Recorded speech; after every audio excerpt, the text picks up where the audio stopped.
Vets and Bricks, Vets and Bricks. We don't have no theme song. This is it, I guess.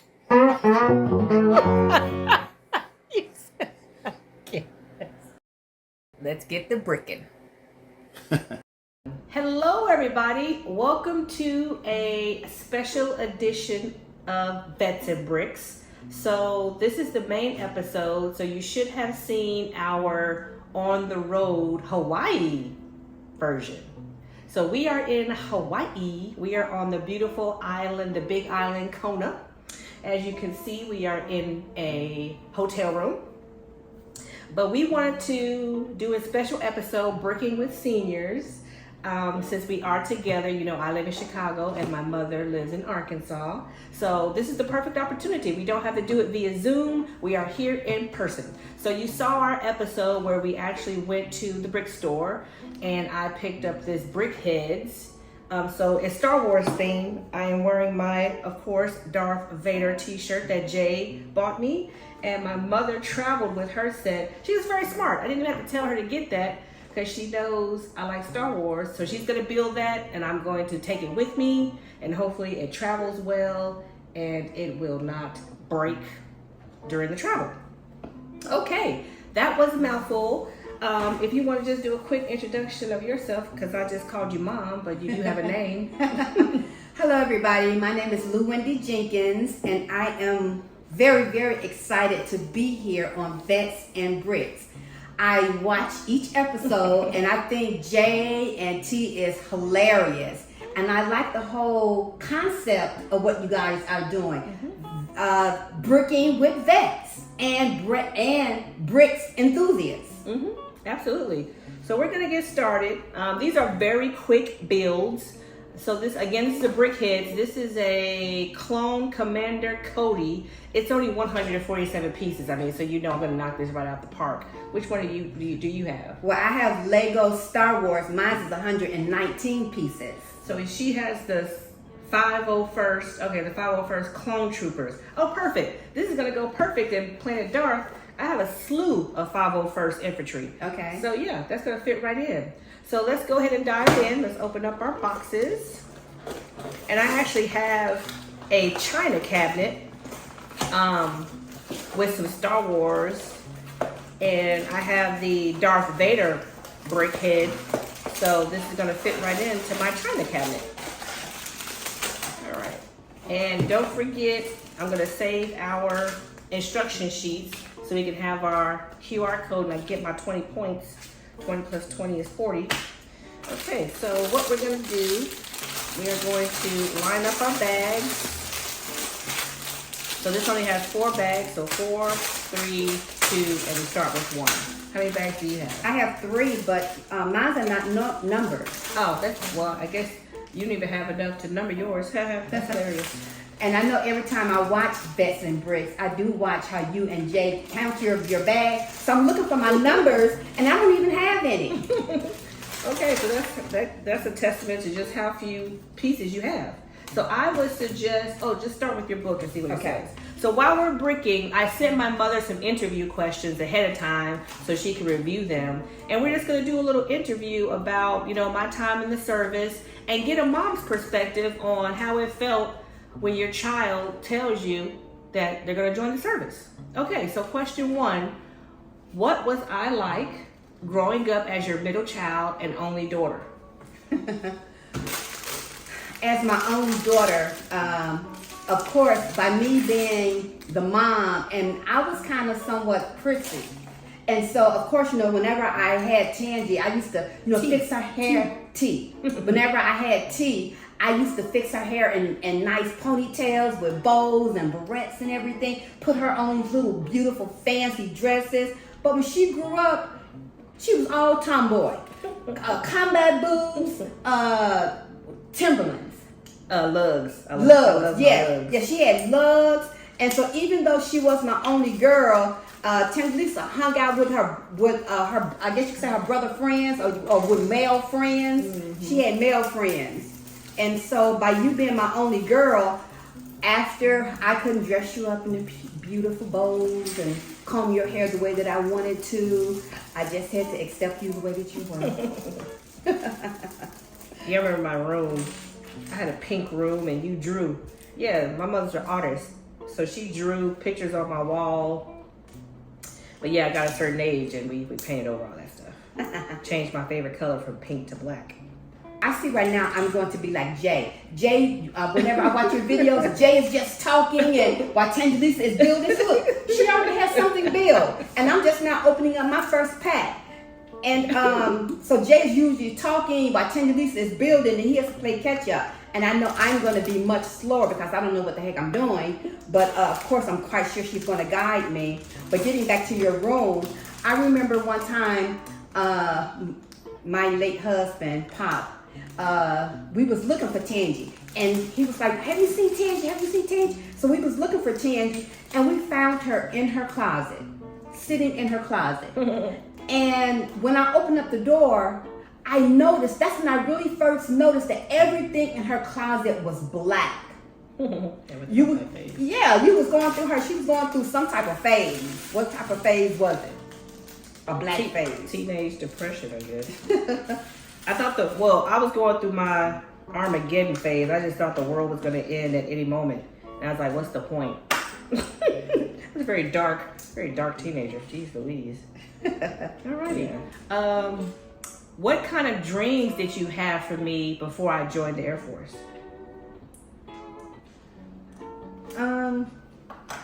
As parents, we always want our children to be better than what we are. And so, because you have always shown us who you were even when you were small, you didn't disappoint because you were always disciplined. You was always about educating yourself. You start reading at a young age. I remember when Tangy and my oldest son must have been about 4.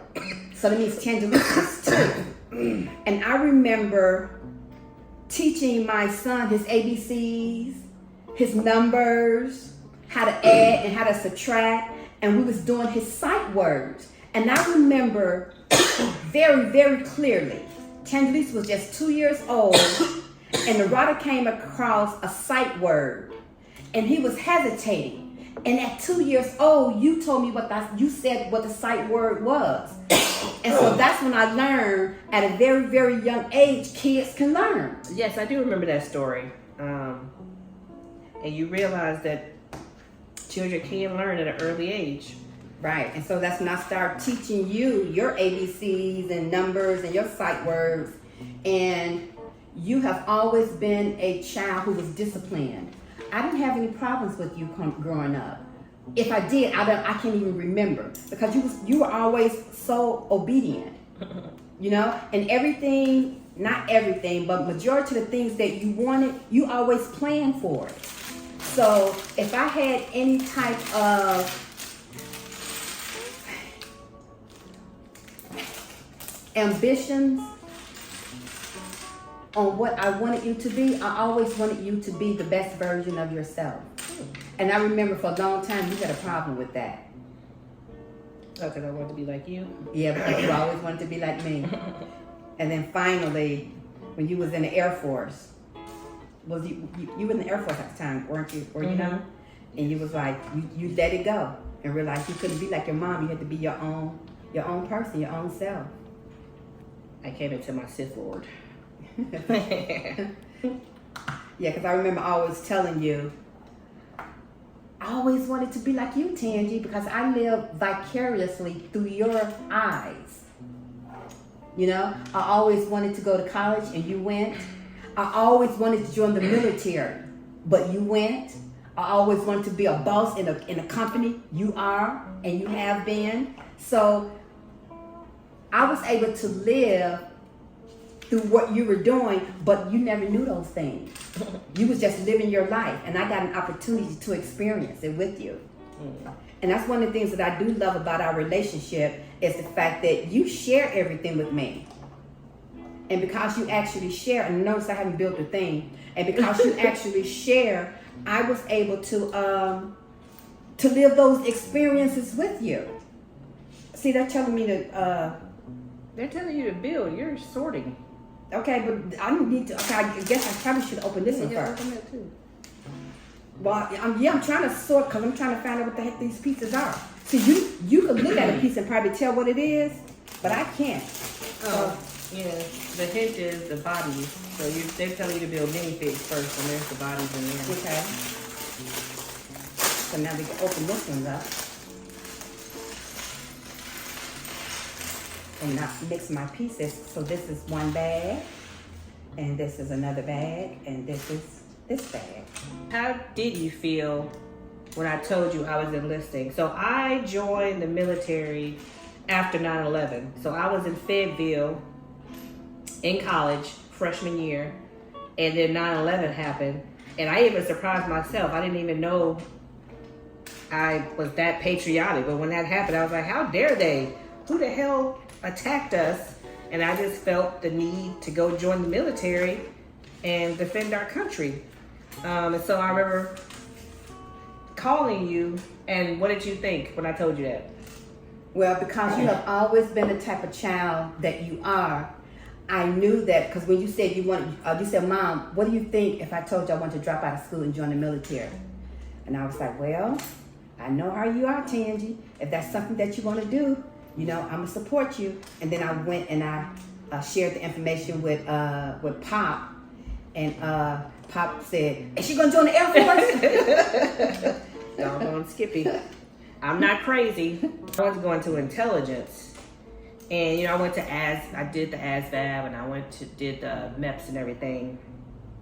And it was time to pick your jobs. They were like, oh well, yes, you qualify for that, but they was like, boot camp. You won't be able to do boot camp for like 6 months. I was like, 6 months? I was like, I don't want to wait 6 months. I want to do this now. And so I was like, okay, well, we're giving bonuses for ammo troops. I said, okay, well, what's ammo do?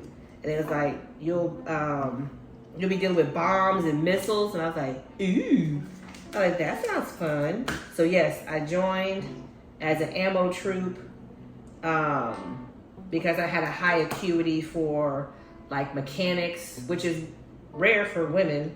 But I had a high acuity for the mechanic part of the ASVAB.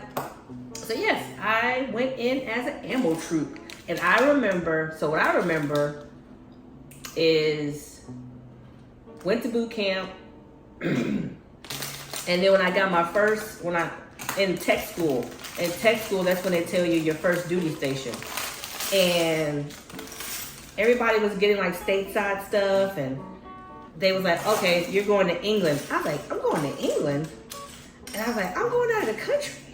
So I didn't know how I felt about that at the time. I was like, okay. And I relayed the message, back home, I'm going out of the country. And so when I got out of tech school, and, I spent a couple of days at home packing all my stuff, and my mom and pops took me to the airport. And my mother rarely cries, but she teared up. She teared up when she was saying goodbye when I was getting on the plane. You remember that? No. I think the only time, I don't know if my eyes got watery or not, because every time you came home and when you left, I was okay with it. The only time I teared up and I actually cried is when you got married. Oh. It's when remember, because you had gotten married and we was at the airport and I started crying. And you was like, why are you crying? I said, I'm not your best friend anymore. You said, Mama, you're my friend. I said, no, you're married now. Your husband has to be your best friend. And I did thought that things was going to change, but you kept calling me. You stayed in touch. So things didn't change too much, but I knew in order for your marriage to be successful, I knew that you and your husband had to have a bond. And I knew I had to step back from that relationship and allow you to be your husband's friend. And that's how come I cried. That's the time I remember I cried. Okay. Yeah, I boo-hooed and Pop had to hug me and say, baby, it's going to be okay. I said, no, she's gone and she's married now. I'm married now. I got my 4 men. Oh, see? There you go. And then they want me to take this and put something blue.